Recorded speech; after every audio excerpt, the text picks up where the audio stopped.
Do you know the rules of the road? Making a mistake can be dangerous. Hi, I'm your driving instructor.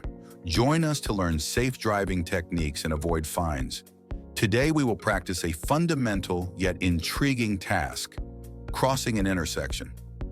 This exercise is useful for both beginner and experienced drivers, as understanding the right-of-way can prevent accidents. Let's examine a scenario. Multiple vehicles arrive at an intersection at the same time. The question is, who has the right-of-way? Here are your options. The red cars go first.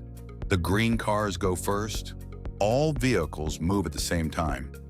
Take a moment to think about it. Pause the video and leave your answer in the comments.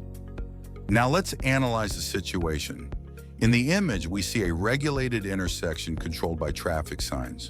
The red cars are approaching a stop sign, which means they must come to a complete halt before proceeding.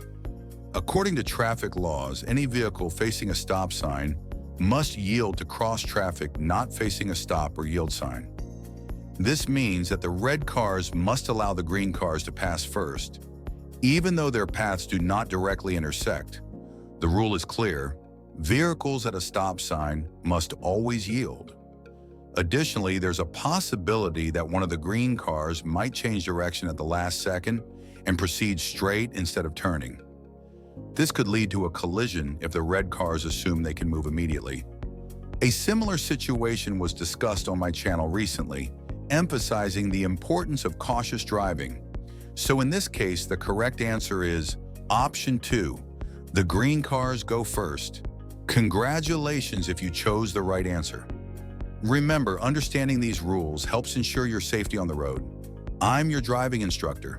Subscribe to my channel to improve your driving skills and avoid getting pulled over by the police. Drive safely and always stay alert.